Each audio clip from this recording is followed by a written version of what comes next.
from all the installers that your dad brought on, was like everyone for themselves. I like how we changed it from that. We're all playing as a team. We're all in the same goal, you know? You're able to paint a path for them to show them like, hey, like if I'm putting you on this window, I'm putting you on this window for a reason. It's got nothing else besides the fact that like, I know you can do this window in this time period. I know this person can do this and this, and we're trying to squeeze another car into where now I can provide more hours for you guys. Yeah, the more work you get done, the more money you can make.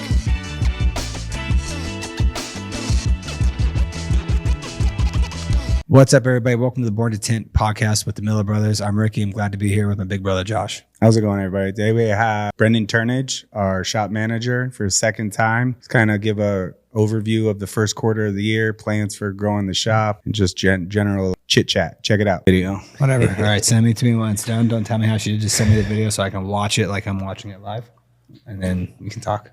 Yeah. That'd move her to second in the state. That girl up north that has her beating the 1600 just ran a 10:32. Jesus Christ. She at Coronado too? No, she's up north. Really? She's one of the top recruits in the nation this year.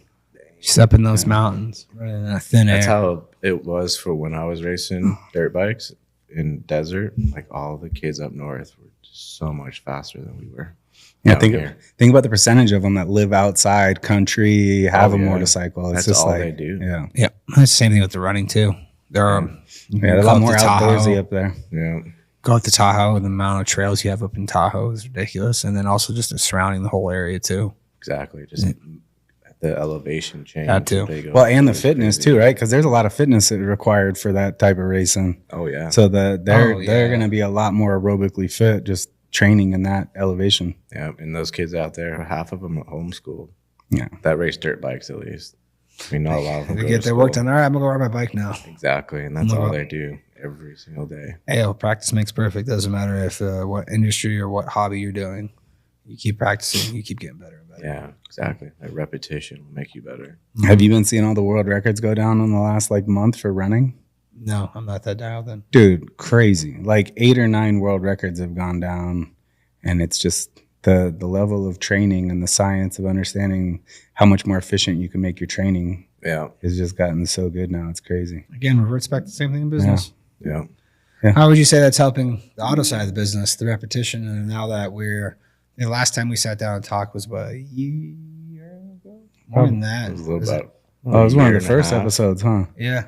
Yeah. Because it was right after we did the muster. So it's been almost about a year and a half since we went to the muster. No way. Yeah. I can't believe we've been doing this that long. Thank you for following along, everybody. I know, right? Not sure why you're listening, but we appreciate it. Yeah. It's been a while since I've been on here. Appreciate you bringing me back. Yeah. So how's the auto? I figured we do a little first quarter recap of first quarter is not really necessarily over. Yeah. But I'd say the first quarter of us, now that we're switching all of the CRMs we're using and then also building out the auto team, we brought on since last one, we've brought in two new guys on. 2 new guys. And then 3 actually, since I've been on. Christian, Luis, and Joel. Oh yeah, it's true. Damn. Yeah. It's hard to keep track of everybody. I know. It's hard to keep track while you're doing it too. But I mean, so far it's better. Definitely getting better with each and every week. What would you say is the hardest part about, because I mean, the manager position, when we talked last time, you were probably fresh into it, maybe a year, if that. And that was, unfortunately, like a lot of the positions that we moved around in the company just out of necessity. It's kind of like, I know you have the experience as an installer. I know you know how things should be going, but kind of throwing you to the wolves of, here, you have to manage people now. Yeah. Yeah. Have fun. I'm going to try to provide you with as much tools as I possibly can. And I know from where you were to where you are now, I can see the tremendous growth in teaching the guys along, getting the workflow going, and then just, it sounds bad keeping them in line, but making them see the bigger picture of what's going on, of, hey, I'm putting you here for a reason. It's got nothing to do with the fact that I'm trying to filter cars in and out of here in a timely fashion to where I can get more work in here so where everyone can make more money. Exactly. So it's been a learning curve for me for sure when it comes to that, because I'm constantly learning just how to be a manager. So it's been better since the last time we talked for sure, because like you said, I was just thrown right into it. here, train these guys and Yeah, that's do also your best. That's also added thing on top of it too, is controlling personalities. And maybe not controls. Not, I don't think control's the best word, because you're not trying to control nobody. Leading different personalities. Yeah, exactly. That's better. That's probably a better description of it, because you have to lead different personalities based on, you know, their personality, obviously. Yeah. How they receive the information. How they receive the information, and just go from there. That's probably the best piece. Like one piece of advice I would give to anyone who is now at a point where they have to lead people is not every single person's going to be the same. Right. You're trying to get across the same point every time, obviously, and trying to get everyone, at least let everyone know all right, this is what we're trying to achieve.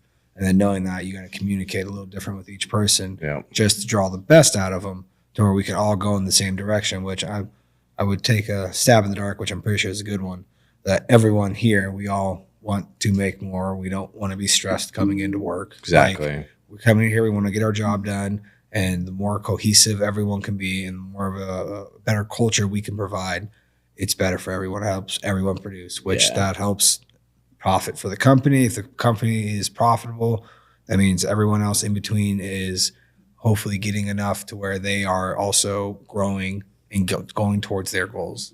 Exactly. Helping them grow. Yeah. And teaching them how to work as a team is a big thing for me right now, because the better they work as a team, the more money they all make. Yep. The more cars I can bring in and everything like that. So that's my biggest thing I'm trying to go through right now, is just having them all gel together. Yeah. No, that's definitely against what we came up through. And not to say we weren't really cutthroat when we first came up through the shop, but it was definitely a different atmosphere in this industry. It was, you tint your car, I'll tint my car. And then and then I know at one point when it was just me and you, we worked together really well, because there's only two of us. It's obviously a lot easier when it's a smaller show, a lot less people. But like when me and you worked together, it was just more likely we knew what our ticks were. We knew if someone was in a bad day or someone's having a bad window, and it's just like, hey, I got this, I'm gonna take care of that, and then just would move on from that point. Yeah, because every installer is gonna have a bad day, and then it even trickles to managers are gonna have a bad day, and all the way up the ladder to the tip top, where everyone's gonna have a bad day. It's how well you lead your team to let them know it's like they don't feel the pressure of like, oh, am I just messing up here? Is this why you're being kind of a dick at the moment, or hey, I totally understand. It's just one of those days. Hey, we got you. Days, yeah. So industry's definitely changed a lot, but definitely for the better. Yeah, definitely for the better. There's more team camaraderie than it used to be. It was back then, from all the installers that your dad brought on and stuff like that. It was like everyone for themselves at that time. I like how we changed it from that, for sure. Yeah, it's been as a team sport. This is like baseball or something like that, hockey. Yeah. We're all playing as a team. We're all in the same goal, Like you said, when you're actually able to get everyone on the same page, and you're actually, if you're able to paint the path for them, to show them like, hey, like if I'm putting you on this window, I'm putting you on this window for a reason. It's got nothing else besides the fact that like, I know you can do this window in this time period. I know this person can do this and this, and we're trying to squeeze another car into where now I can provide more hours for you guys, or more commission. Doesn't matter what you call it, same thing. The more work you get done, the more money you can make. And it's like, I can, even from like, say, a managing standpoint, when I was kind of like the lead manager in the back, it was, let me see who I can see if someone's having a bad day with something. Like, I'm not going to throw, say, like a Tesla 3 windshield at you if shit's just going wrong. Yeah. And things are just, and there's plenty of times where I've hopped off back windows when me and you were installed. I'm like, not my day. Can't do it. Sorry. Can't do it. Yeah. Even Honda Accords, 2007 Honda Accords always whipped my ass, especially the doors too. I hated those cars. I know. I have no idea why I couldn't get that car done, but I would always have problems with those cars. I would always look at you like, I'm sorry, you got to do this. Yeah. So. Yeah. And that just came with reps, learning how to do those efficiently. Yeah. Because I think the first car I did was a 1990 something Honda Accord, and it was one of my friends from high school. I don't know if you remember that. And he had that old Honda Accord. I think I know what you're talking about. At the end of the day, one time we did it after hours and stuff. Yeah. That I increased everything on that, and I was like, oh my god, I don't even know how to do these cars. I can't tint. Yeah, no, it's definitely getting through to the newer guys. Like, hey, you're gonna mess up. I'm fine with you messing up, but learn from it.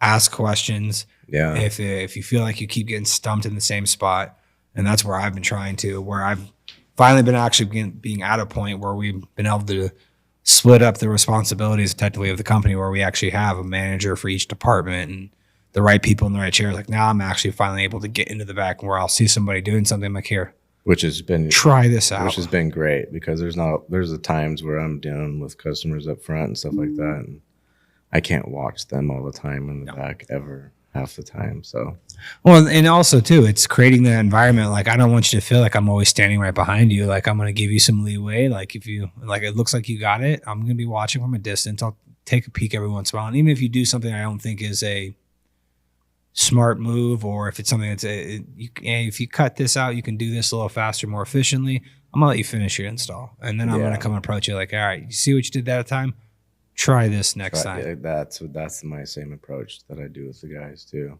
I let them make the mistake first, and then I teach them how to try to show them how to not to do it next time. Yeah, this is the reason why this happened.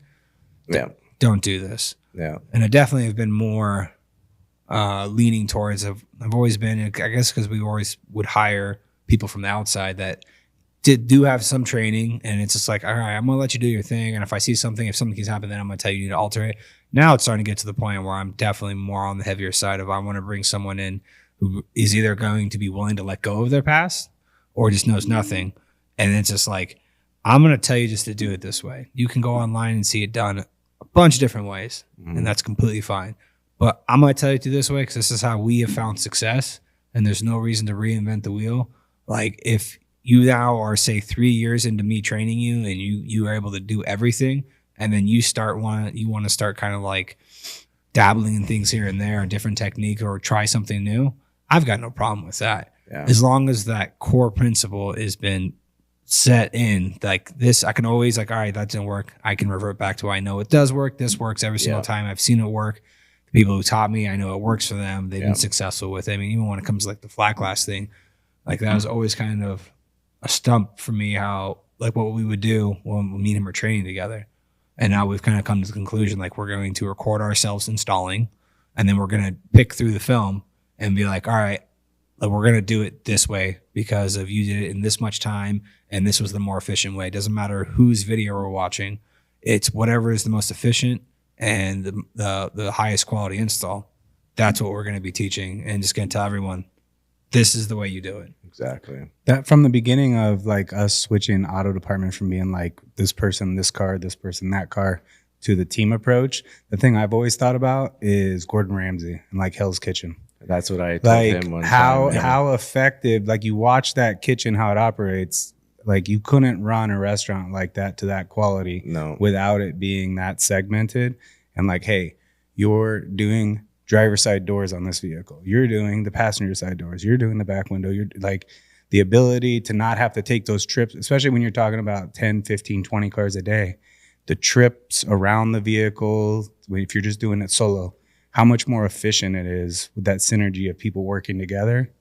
Like being able to convey that message to them, like, look, no, guys, I know you might be a little bit faster, but that just means when you're done with your doors, you're on to the other one that's already in the other bay, getting ahead on what section you have to do there.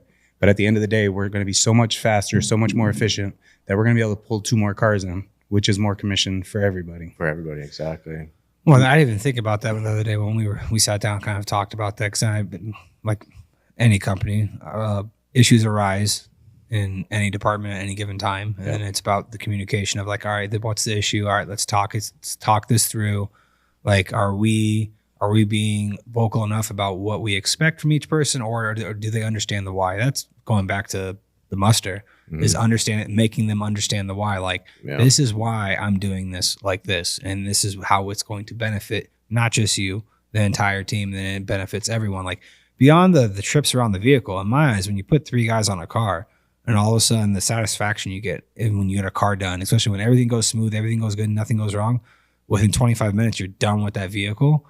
It feels like I am working, but like we're getting this done so fast, it's not a huge stress on feel- myself. Yeah. And then having you to be like basically like Gordon at the line, like, all right, present it to me, because once it goes out back, you're going out double checking it, touching it up, letting the sun be the heat gun. Oh no, that Now you got the QC just built in, right? Yeah, like your exactly. quality control is on every single vehicle. You are getting an eye on everything they did. If there's something that needs to be fixed, it gets fixed then. Yeah. The customer's not coming back later. Like all of those little steps make such a better experience for the customer. Well, yeah, Exactly. and that's where we've even though because we used to just have touch up in the back. Now it's no, you bring that back inside. And whoever did it, they get to fix it. Yeah. Because if you don't have your own punishment of delaying your own time, it kind of gets lost in the weeds. Yeah. I've made it a point to actually look at the cars before they're going out too. And that's probably Just make improved sure the something percentage needs to of be them done. that go out like that, right? Oh yeah. Exactly. You know, now you say that, I will say I don't see vehicles come back in that often, which that's good. Yeah. I mean, obviously that's good, but like you can tell that they're obviously taking it seriously, in the fact like you need to take care of that now. Yeah. I'm not. If it's coming back later, I mean, that takes out of your day to redo something. I got to pull the car out, pull the car back in. You just do the whole swing of the shop. And how off. big of an inconvenience is that for the customer, who's now less likely to refer somebody? Like all of Yeah. those. Just because they had to come back or something like that, for sure. The reviews we're getting, we just crossed 2,000 reviews, dude. Oh, really? On forgot to tell you just that. Google, yeah. Oh, wow. Dude, when we started using Nice Jobs, like 7 years ago, we were at like 80. About 7 Really? years ago. Yeah. And now we're at 2,000. Yeah, we're like Awesome. a little over 2,000 now. Last It's time I crazy. saw it was like 2002. The last meeting we had with Pineda. Well, it's funny is I always mention Nice Jobs as like a reason for that. It's part of it, but the big thing is that you guys are putting out quality work all day long. The front's taking care of people. Like everybody's working together in such a way that people want to give us a review because the quality they're getting. Oh, yeah. Just happens. Nice Jobs makes it easy to remind them Well, to, hey, yeah. leave a review. It's the automation of them getting a text or an email, and then also which we could probably amp up even like when people pick up their vehicles, even just mentioning it to them. We could probably We still don't even do that. we don't. I do that every once in a while, honestly. I mean, especially when they're little rough customers. I'll be like, hey, you just leave a review because we definitely took care of you. Yeah, no, it doesn't hurt to ask. Yeah. It never hurts to ask. I mean, that's the main reason why Nice Jobs works so well. It's just Nice Jobs helps us with actually the asking part. Yeah. Like that technically in my eyes would be the easiest part of that equation. The hard part of that equation is the work's getting done in a timely manner. Everyone has a great attitude, great customer service. Like 90% of them leaving that review is the work that is being done in the shop, from the front to you guys in the back, everything. Yeah. And then it's just Nice Jobs is there just for the quick, like, hey, Reminders. I'll remind them a couple times. Definitely. And then, you get them, which it's always nice seeing. Like every once in a while I'll scan through them. I'm looking through them, and then people are posting pictures of their cars, and the fact that they love the quality of the install. The turnaround time was amazing. Affordable pricing. I mean, all the stuff that's in there. It's just like, Definitely. all right, like this is we finally kind of got to the point where it's a well-oiled machine, and we are trying to dial and trying to tweak it to where we can get as much performance out of it as possible, to where it benefits everybody. Definitely. That's where I think Dylan does a great job helping me with all that too. Yeah. Like even when it comes to the guys, like he's helping me show them how to do it better than they're already doing it. And even when it comes to customers, he's talking to customers and actually doing what I do. Yeah. So it's nice having his help when it comes to all that. Oh, it's always good having a good number two. Exactly. And then I can focus on the other guys because Dylan knows what he's doing already for the most part. So I really don't need to worry about him when it comes to installing. Just talking to customers and stuff like that. And then he's actually finally, I mean, not say finally comfortable, but now he's completely comfortable with the fact that if he does have a question on anything, he either seeks you out or he'll seek me out and like, hey, what would you do here? And then like you show him the quick little tip and trick, and he's like, got it. And now he has that for his own self, to where if one of the guys ever come across it, like we just had one today. We put a glare strip on top of a windshield that was already tinted. I don't think it was tinted by us, but the top corner, so it wasn't. I didn't think so. Yeah. The top corner of it was broken off from the matrix. Yeah. And most installers, you go and get some adhesive, put some extra glue on there, tighten that corner up to where now we can actually put that glare strip on for the customer and not have to, because where it was peeling back, it's not in any visible area looking out. It's on the dot matrix, to where it's either you could tell your customer, You could go out to the customer and say, well, we can't do that. You have to replace your own windshield. It's going to cost you an extra, depending on what film you pick, from $350 to $600 to replace your windshield. Yeah. Or we already know a technique that we can get that touched up, put your clear strip on there, because the windshield was, besides that, the windshield was fine. There was no reason to have to replace that, but having that quick fix and having that in your tool bag, you can then get the job done for the customer, and you don't have to sit there and go out and try to make it seem like, well, you're upselling. I'm just trying to get another windshield out of you. It's like, no, I'll get this taken care of, and then the work goes out perfect. Yeah, exactly. You know? But no, he's come a long way. He has. Yeah. I know those he's crushing summers it, he came when he was in middle school and stuff, and paying off finally. Did he did he help us tear down 107 allegedly? No, I was talking to him about that with Jaybird the other day, because we were talking about all the cockroaches that were in that one bay and all the walls from the puppy store. That was just Nick, right? That was Nick. Nick. Yeah, I think Nick was here for all that remodeling. But when we did 107, I still don't think he was here yet. No, I think if anything, maybe popped in a couple of days during the summer just to kind of be the trash picker / prep boy. Yeah, exactly. Well, good thing about all that, when he did first start coming in, he gets his feet wet in the fact of seeing what's being done, what kind of was expected. But even from when we brought him on to where we are now, it's completely different. Completely different for sure. He learns quick now. Yeah, definitely. Oh, I mean, he's picked up clear bra really fast. Yeah, I would say, and he's like still needs a polishing here and there, but I can let him loose on clear bras now by himself. And it's just like, and he comes and grabs me too. And he's like, hey, you want to take a look at it real quick? I'll take a peek at it and, QC it real quick, make sure there's no little touch ups here and there. Cause I would say that's the only spot right now where it's like he'll have further growth. And it's like, he's getting it on good, great install, no smear marks, no contamination, anything like that. Yeah. It's just the slight touching up of certain edges, how you would address a certain edge. And which again, it always dials back to repetition. Exactly. You got to do it over and over again. To get that improvement. Yeah, and he's been doing it over a year now. Yeah, clear brow wise. Yeah, easily over a year. Picked up tremendously. That's really quick for clear brow. Yeah, quicker for me. I mean, I don't find myself the best clear brow installer, but I mean, I know what needs to be done. See, I've that shit's never went away from me. Yeah, and I can at least lay a claim that I have made the finals once in paint protection competition. And I still, every time I install clear bra, I look at it and I feel like I've installed a huge piece of crap, and I beat myself up about it. But then I see clear bras coming for the dealership, and it's a 1/2 inch short all the way around. Yeah. You got stretch marks through the whole thing. I'm like, nope, I'm actually pretty good at this. I think most people's hesitation in the industry, because I know it was mine, it's probably the same with you guys too. Having already been an experienced, skilled window film installer, the time it takes to then get good at this new thing that's costing you money that you could be making more installing tint. I think a good idea moving forward, when we bring someone to start teaching them to tint, immediately start teaching them PPF. That way they don't already have the tint to lean on, as that's the thing that makes me money. You are just going to make them go, I just want to learn how to tint. Yeah.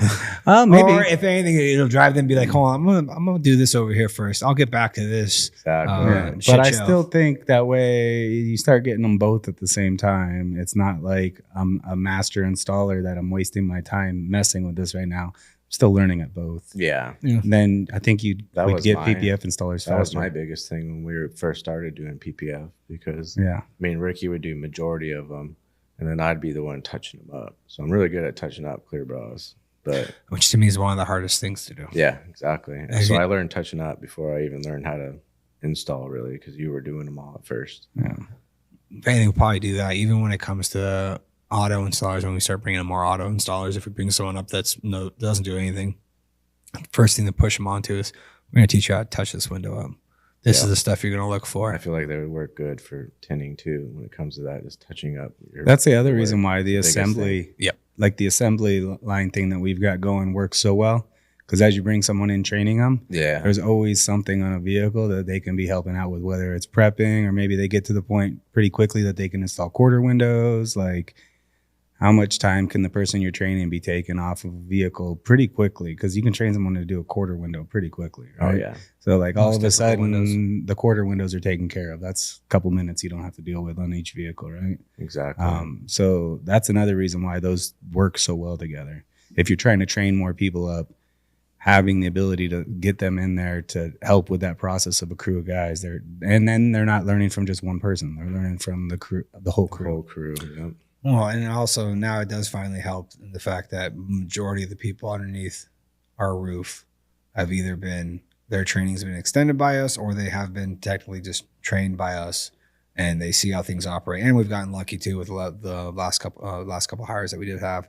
A couple of them already having kind of experience, but also their personality and their mentality coming in, and like I don't feel any resistance when I'm showing them something, because like they know, like, all right, I've dabbled my foot in this. I know I can kind of do it, but also I know I can get much better at this. And like you'll show them something, you can see how receptive they are, and then they try it and they're like, that was a lot easier. Oh yeah, you know? It's always rewarding for you as a manager when they're like, oh my gosh, it was like night and day difference for me. One of them too is a jiu-jitsu guy too. Well, that's funny to me. That's I think that definitely helps in that aspect of Luis or Joel.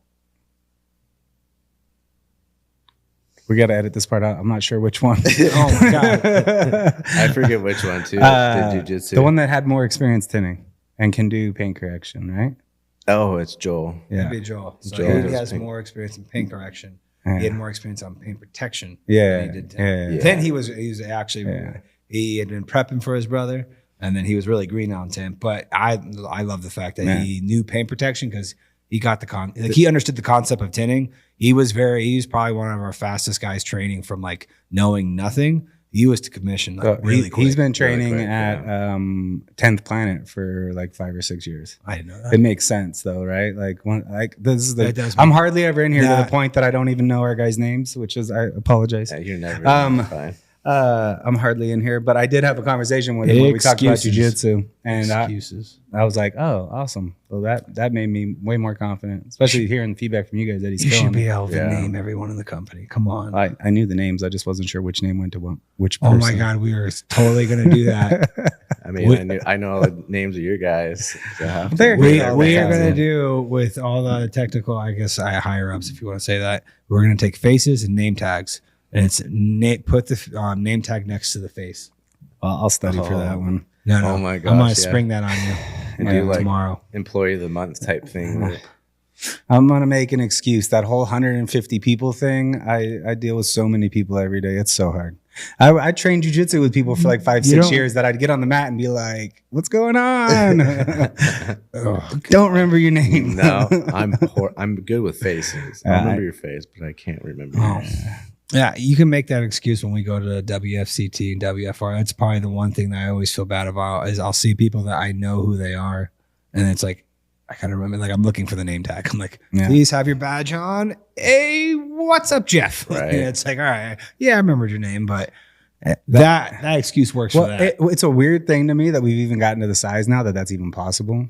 You know, like I've come in from not being here for a week or two because I'm just out all the time, and meet one of those guys like, hey, what's going on? Like, they introduce themselves to me, and then I'm like, did we hire somebody? Like, oh yeah, we got a new guy.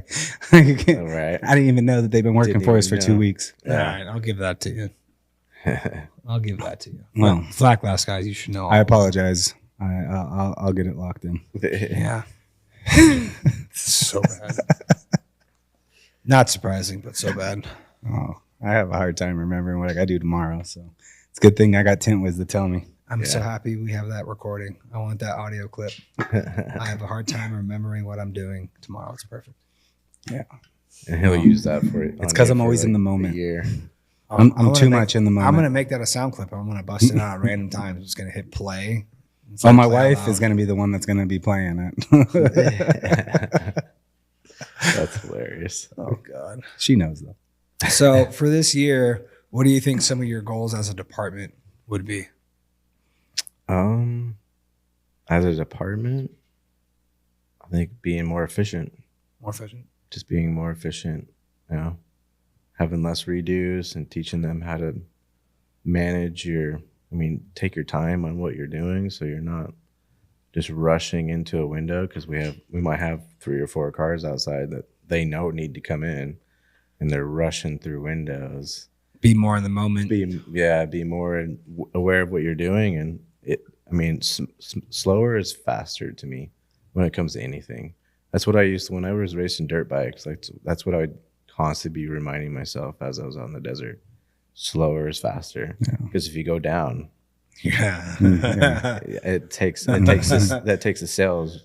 I mean, the wind right out of your sails. So, you could be done for the day because you just destroyed yourself. Exactly. Or that just mentally just destroys you for that moment. And then you got to get that momentum back. Exactly. And that's the same concept that happens with window tinting. Over the years of me doing it. I mean, if I messed up on a window back when I first started, it would cost me a whole day because I was just so frustrated about it, you know, and stuff like that. Yeah. So trying to teach that to the boys, just smoother is faster. Oh, that I couldn't agree more with that. Like the criticism I got with training Emilio on the window from that YouTube clip, like the amount of guys I put on there, like that, like it could be done if you know it can be done so much faster. That's gonna be done at the end of this. It's like, yeah, you could say that, but at the same time, if you do it the way that I'm telling him to do it, let alone you got someone that I'm training to do it. If I do it, I'll do that exact same technique and I'll tint circles around most people. Yeah. Because I don't have to go back to redo those steps because I was smooth and I was efficient with my time. Like if I'm already working the top of the window, I'm going to seal at the top of the window. Now I don't got to worry about any water. I don't got to worry about water coming down on my window. So now I can focus on the bottom half of my window. So by the time I get done working through my window, when I finish that last step towards the bottom, I'm done. I'm wiping my window off and I'm moving on to the next one. I'm not going back through recarding all my edges again. You don't even need to go back to that window because you already did it. Yep. Exactly. Yeah. We recorded me doing one after you did that. I don't think we've released it yet. That's one of the things I talk about. We didn't have enough memory space to record it? Take too long? No. Jordan, all right, that needs to come out soon. I know you're busy. That was one of the things I said was like, look, I get it that like with this window right here, that's a nice, perfect vinyl window that's super clean. Like maybe that's a step you could skip and you don't have to do it immediately. Yeah. I typically, if I'm moving fast and I know that it's super clean and there's no risk of dirt coming down, am I going to skip that, cut my edges, and then just seal everything all at once at the end? Probably. And it's probably what he's going to do too. But in the worst case scenario where you have dirty seals and edges, you can't skip that step. So you might as well just do it. Exactly. And then you're not risking it because you do risk it that 1 out of 10 times that a little bit of dirt seeps down in. Now you're either messing with washing it out, which is probably not going to turn out. Yeah. Or you tear it off and redo it, right? That costs way more time than the extra 10 seconds of drying that edge at the very first step. So that's what usually happens. You skip one step, you got to go right back to it. Oh, it's just because you skipped it. Yeah, and it's definitely one of those things. If you just implement it right off the bat, you will get faster doing it. Oh yeah. Like when you first do it, you feel like you're doing too much, but if you keep wrapping it out over and over again, you get fast and efficient with it to where you know that you just with that step you are saving yourself so much more time down the line on majority windows. That's one thing I look forward to do when we start doing the classes here. Going from day one to day two, because I got no problem saying it. I may or may not pack a bunch of the seals with dirt. I may put silicone for it to dry overnight to where you have to address it. Who knows? Yeah, no, we're definitely going to do that. Oh, I planned on it. Yeah. Oh no. No, you have to. Otherwise, it's not very realistic. Yep. We got a whole bag of sawdust in the part of the shop too. Oh, yeah. I'm gonna pack the hell out of tons of like a bunch of these. That's what happens with these windows with the vinyl is after a new build, the construction company doesn't. Yeah. They clean the house, but they don't clean your windows the way there's like the way we do. And it's filled with drywall dust. It's filled with shavings. Take a sprayer and spray that bottom edge, and there's always stuff coming up out of it. Always. It's like almost seems like it's never ending too. You know. Oh, I look to do the same thing even when it comes to auto. Like I'll catch a couple of the guys where it's like I can see dirt on the top edge, and then I just walk over to them where they're trying to like cart out the window, and all I'll do is I'll swipe my finger on the top edge of their window. I'll look at it as you wipe the top edge of your window, and then like they'll see me do that, and they'll be like, I forgot to wipe the top edge of my window. What's like, funny is that is why you have dirt right there. I think your dad put that into our heads when it came to the top edge. He's the only one that I know of that actually told me your top edge needs to be clean every time, because if you are dragging it down, you're going to be sucking all that dirt in. Have you seen how crazy? It's definitely one thing that slows me down on car doors. But have you ever seen me like wipe my top edge? Like I'll prep the bottom of the window with the razor, haven't wet the whole window, so I'm even wetting the top seal. And then I'll roll it down to razor the top half, and I'll take a micro and I'll wipe out the inside of the entire frame. I see you do that, yeah. And I'll grab the micro over the entire top frame and wipe it off, Yeah. like every single time. Extra and I know steps. the window's gonna come out perfect. Oh yeah, you Every don't have to single worry time. about anything falling in. Yeah, I wipe out the whole inside of that, depending on what kind it is too. Yeah, So Older car, sure. Newer cars. again, the I'm not- dirty situation compared to anywhere where It I can does. eliminate any possibility of any contamination getting in that window, I'm gonna eliminate it with an extra 5-second swipe. yeah, And now, same thing with like pulling gaskets on a commercial window. yeah. Can you get away with not like putting a micro in there and wiping the inside of that frame out? Yes. Probably. 100%. But I'm going to do it every time. Exactly. knock your socks off. No. Sorry, that's one thing I don't do. It just prevents that anything from happening. Yeah. I mean, you don't have to go back in there and To clean me, that that's dirt why- or replace the window. Well, I agree, but that's why you have a spray bottle. Spray Yeah. that shit away. Again, remove the option to have to pull back to wash some crap out. Why not? It doesn't happen that often. Smooth. Slow is smooth. Smooth is fast. Smooth as fast. You're Slow going as to fast. talk some shit right now. I know. Just whatever. Don't Wait need till to. this year. When is Reno? Reno's in September. Okay. Wait till September, and then It's you're going to the have to 9th shut through your the mouth. 11th, so I get to beat you on 9/11. Oh, That'd be. Yeah, that's a way to ride out into the distance. My last championship on 9/11, make it a positive day for myself. yeah. I need to start practicing my autos. Want to make finals in auto one of these years. Auto is the hardest one to get Yeah. finals. Oh, with, that's so. what I've been hunting down, and from Me too. what I just secured over I'll tell you off of this because I want to make sure it's completely locked in.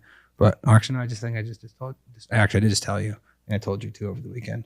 Who I locked Oh, in. yeah. Yeah. Nah, we'll leave that out. We're gonna have a killer team coming up to Reno, bringing everyone from the company, and I look forward to that. I look forward to having a big presence. at the It's a 10 big off. presence. What you've always wanted. We should just shut the shop down. We always end up getting there. It just takes a while. Yeah. Well, it's Yeah, harder you when got to you get the travel shop across to the country. point where you can do it. Yeah, 100% right. I agree with that. Now it's at a point where we can make that decision at the beginning of the year that we're not going to do any quarterly. Like we'll probably do still some small quarterly, but not. If we do something, we should do chicken and pickle. We need to go play pickleball with all the boys. That just seems like pickleball. we're I've gonna never lose even it. played pickleball before. That just seems like we're going to lose an installer. No, it's pickleball. Old people play Hey, you it never safely.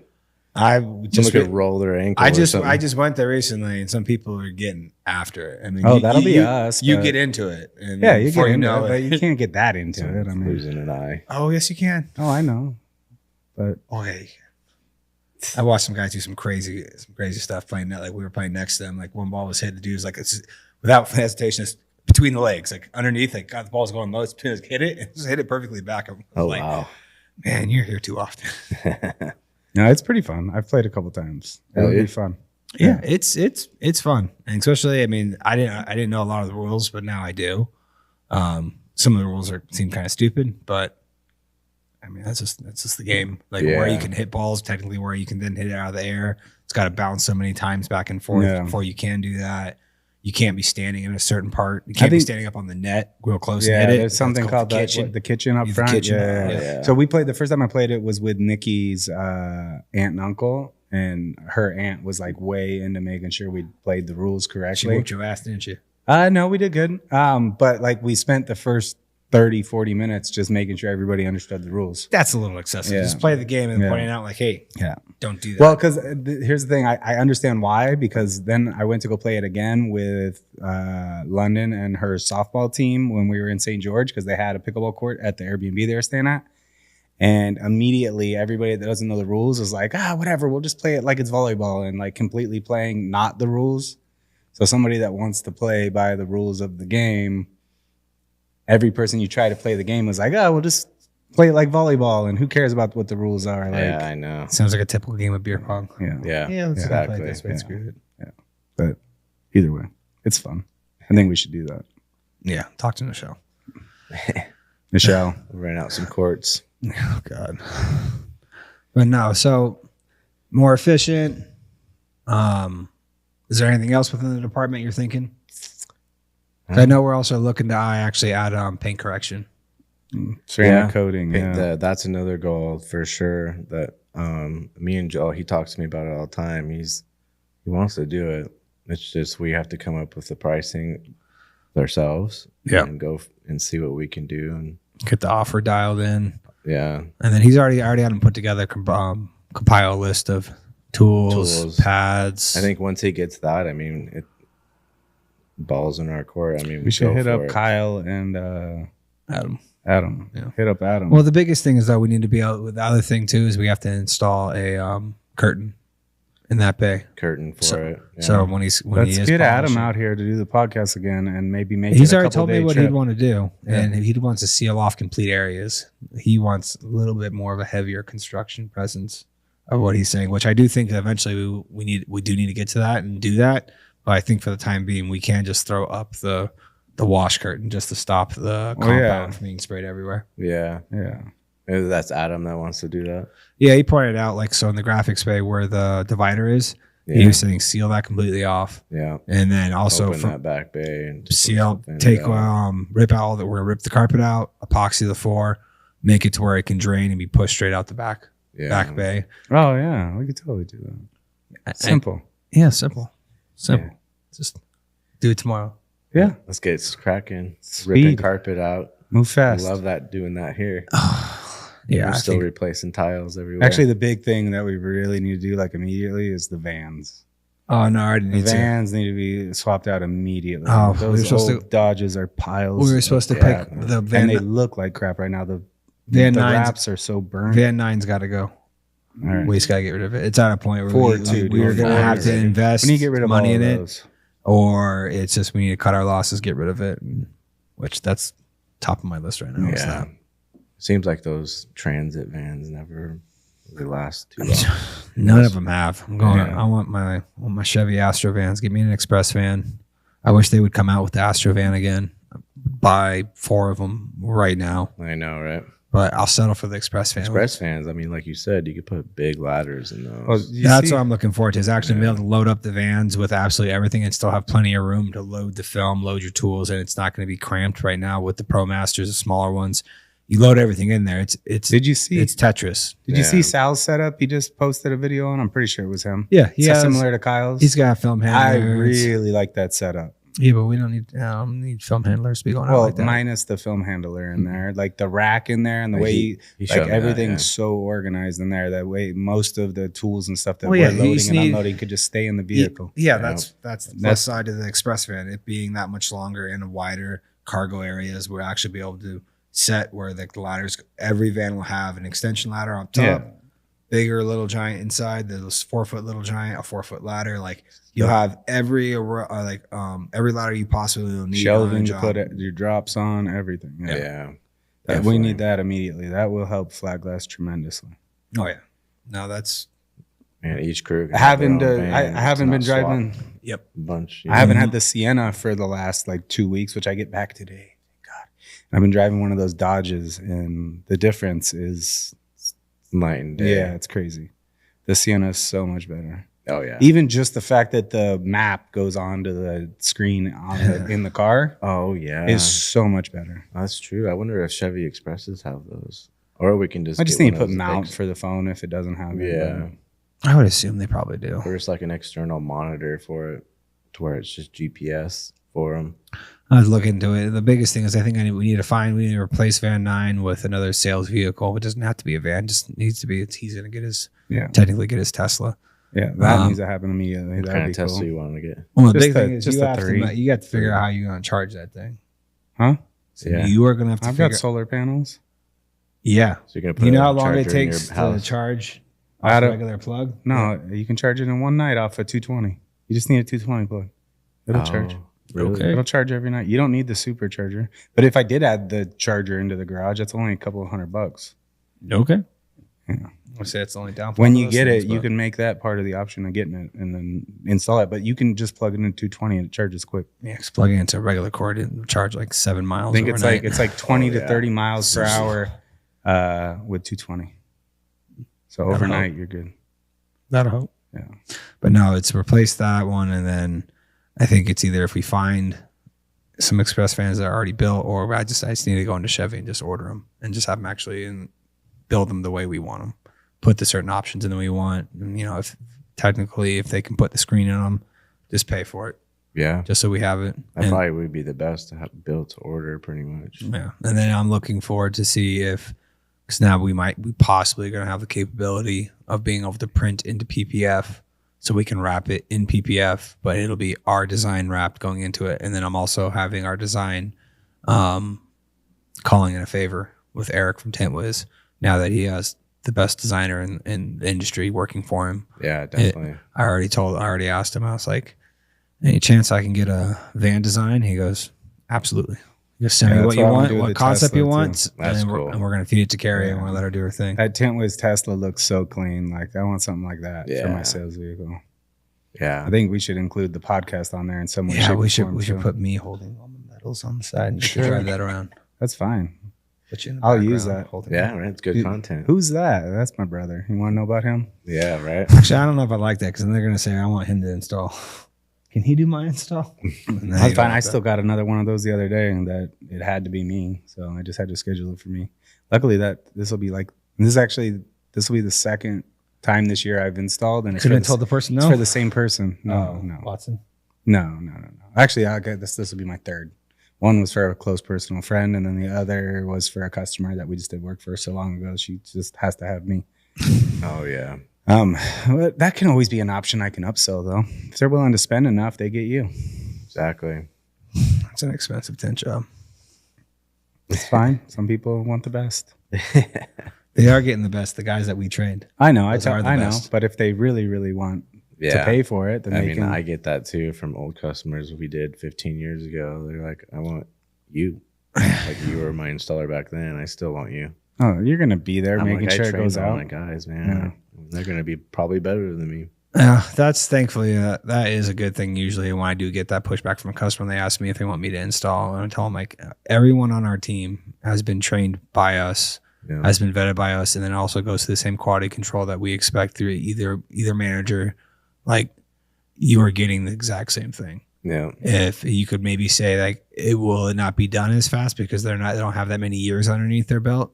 Sure, maybe. But beyond that, the quality is still going to be exactly what is expected of the company because that's what we hold everyone to is that standard. The standard, and then not even so much for auto at this point because when you're putting 3 guys on a car, they're probably still going to be faster than you by yourself. Yeah. So, no, absolutely. Yeah, all 3 of them for sure. Definitely. Absolutely. Those are always fun challenges, which we are going to do this one. I haven't told Jordan about it yet. I bet Jaybird lunch. He's going to tint a door. He's never tinted before. He gets to be coached by everybody. Whoever he wants can sit there and coach him through each step, but he has to do everything. And then I'm going to tint the door. It's the same door, but I'm going to do it blindfolded. And we're going to see who does it better. Oh, yeah. Make that video. Yeah, we're definitely going to do that. Jaybird's pretty confident. I was like, okay. And then he said, well, we're going to shrink a windshield. I'm like, I think I could still pull that off blindfolded. It'd be a little harder, but I think I could. Use a glove and feel where the I'd have fingers to, are. I'd have to feel That's the how I fingers. mostly shrink anyways, just by touch. Yeah. But I try not to use my card when at the very end, Either way, shrinking blindfolded, it's a good video. We got to make that. Yeah. Well, it'll either be an epic fail or epic success. Be one of the two. You're recording it. How many takes will it take to get it? Well, you never know. Doing a door, I know I can install a door blindfolded. For a certainty, I can. Oh, I could too. Yeah, I feel pretty confident that I could do that. Yeah, so that's gonna be something because even I had Christian not really challenge me on a door. I was showing them how to do. We were working on a Mercedes, and the double rubber at the bottom's got an extreme amount of felt on it, and those were windows I typically did avoid bottom loading until I got good enough at doing it to where I could. So I went through it with him, showed him everything, and then he was going to do a door. And he goes, "What if my door looks better? You owe me lunch." And I was like, "And if I have to replace it, you owe me lunch." So as he started going, they got like halfway through, and he's like, "What do you want for lunch?" Yeah, that's because I told him right before that you might as well take that off, bro, because it's not good. Yeah, he unfortunately caught up on one of his sides, and as soon as that happens with that vehicle, there's just too much felt. Everything's got to go stupidly smooth on that vehicle. Otherwise, one little bump, and then you've got felt in your window. Yeah. And especially with that type of film he was using, for sure. Yeah. So it was, it was funny at the moment when he challenged me. I was like, I don't know if you want to do that, but That's funny. I will 100% buy you lunch if you have better window than me. I Definitely. highly encourage it. But it's even fun to do when the last go around, when we had Raul and Jordan, when they were far enough along where they were tinning, I challenged them. We had the same car come in, 2 SUVs. They're full vehicles with windshields. I was like, you two do that one, I'll do this one. I bet you lunch I finished before you.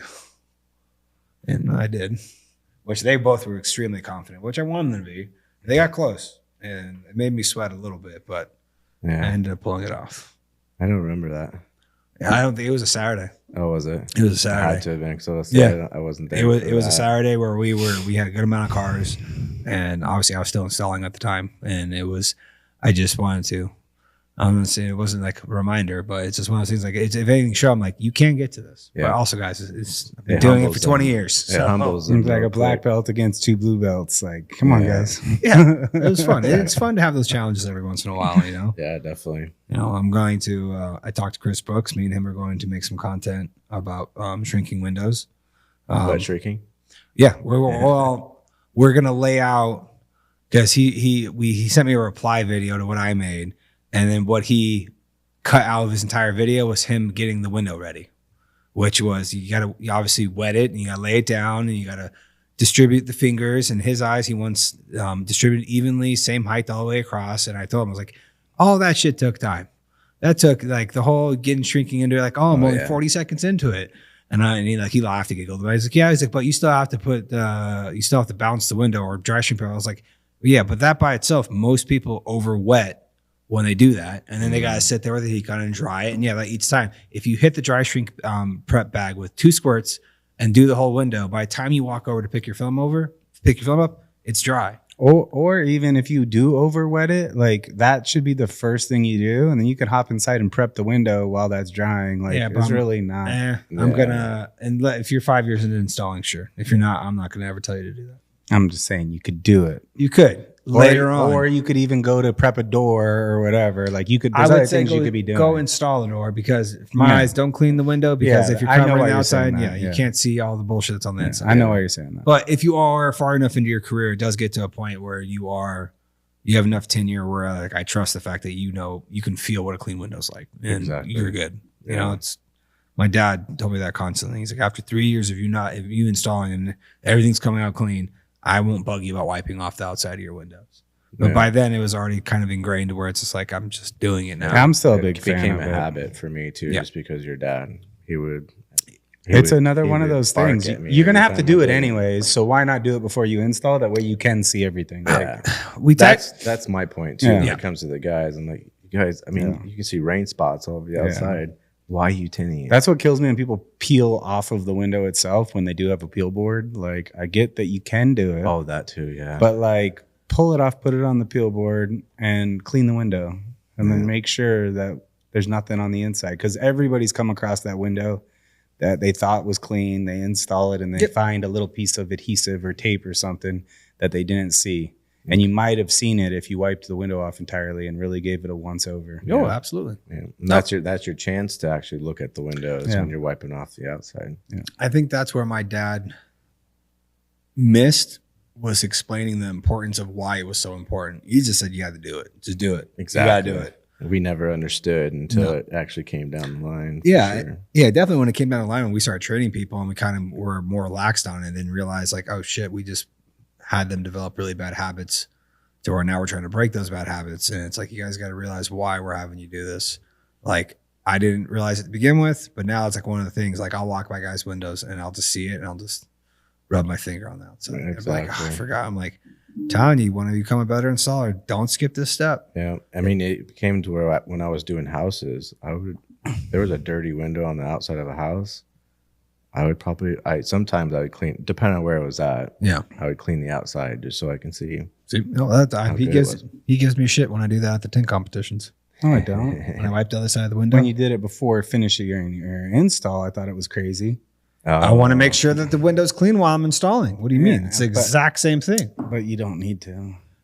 You don't necessarily need to, but in a competition, it's a nice finish. In a competition where you're limited on time and the actual install part matters the most and the edges are staying wet and you need time to dry those up, every second counts. And if you get done in time to then wipe the outside off just to make it look a little bit cleaner, fine. But especially for me, I don't have time to do that. I'm not doing it. Like, there's no way. I'm not adding that extra pressure on myself.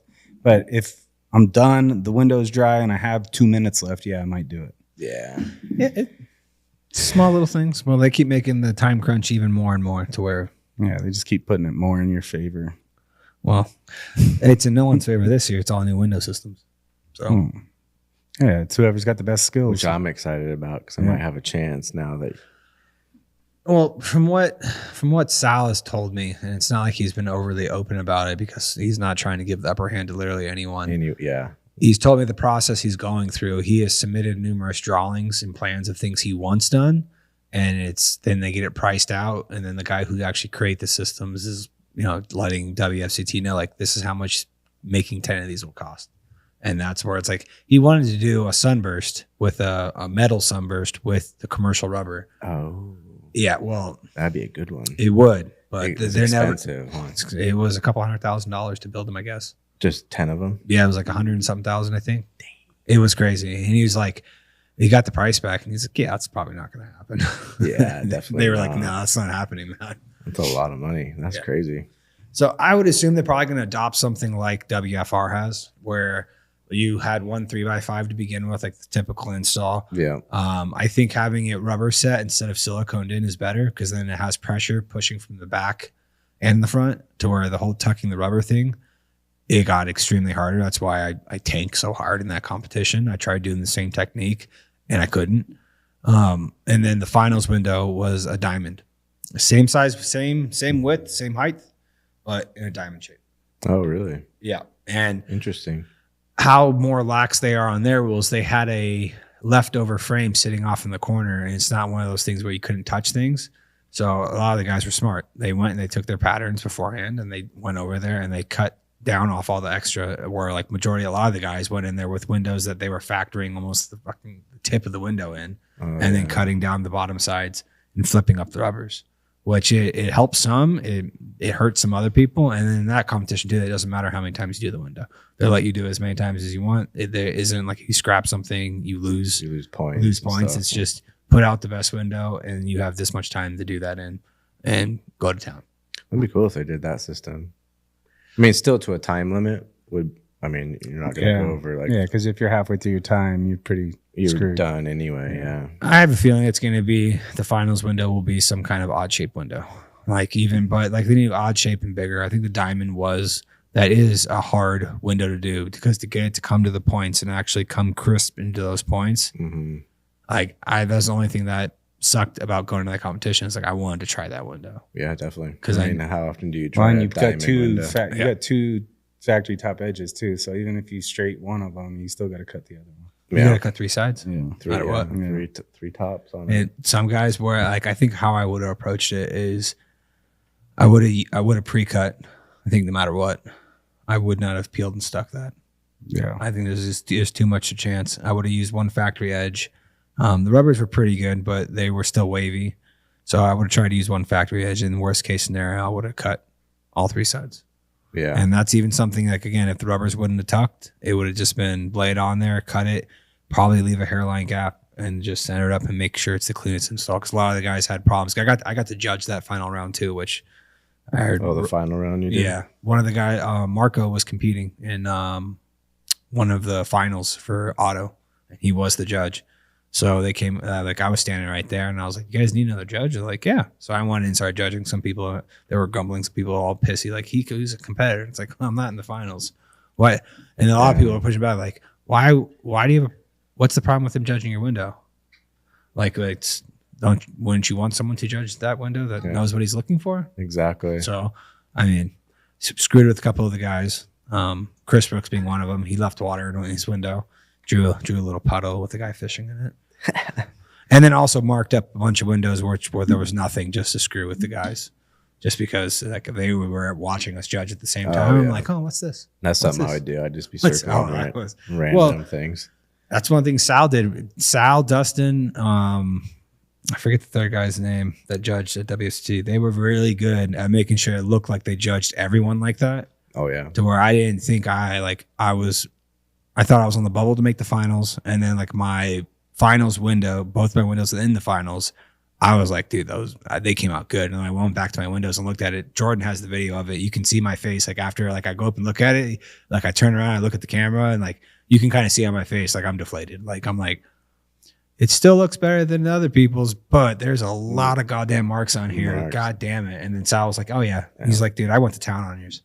He's like, he goes, no, your window was like, even my first round too. He goes, he was great. He's like, but I just didn't want no one to get a little too cocky. Yeah. So he's like, I marked up everybody's window. Because when we first started going to WST, we'd actually count our marks. We'd be like, oh, you only had 3, you only had 2. Yeah, the judges got hip to that. Yeah. Like, oh, we're going to mess with everybody. Yeah. I would do the same thing. I actually will do the same thing whenever I do start judging. We'll see when that happens. But yeah, right. No, I look forward to this year. Yeah, me too.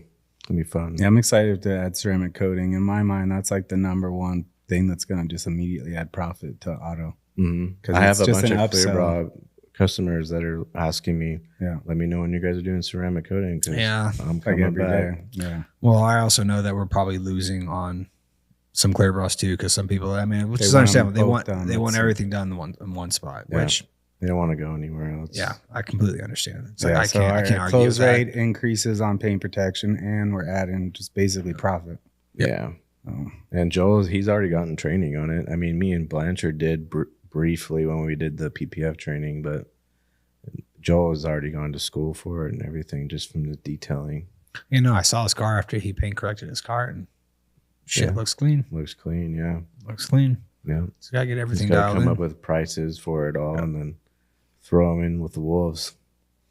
Yeah, I look forward to it. So I think that's a good spot to wrap it up. You know, definitely. Kind of more of a Q&A question between us three, but I figured I wanted us three to sit down since we're ending the first quarter and about to hit the crazy season, even though it already seems like we're kind of already there. Oh, yeah. Are we really? Yeah, it is almost. Man, what is happening to the year, already? Man?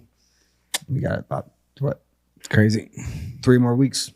A little under 3 weeks. And then this month's over and we're through the first quarter of the year. And we're insane right now. So, give some feedback in the comments, guys. Have you been busy? What have you been busy with? What are you looking forward to this summer? And any ideas that you have on growing your business? That way, you know.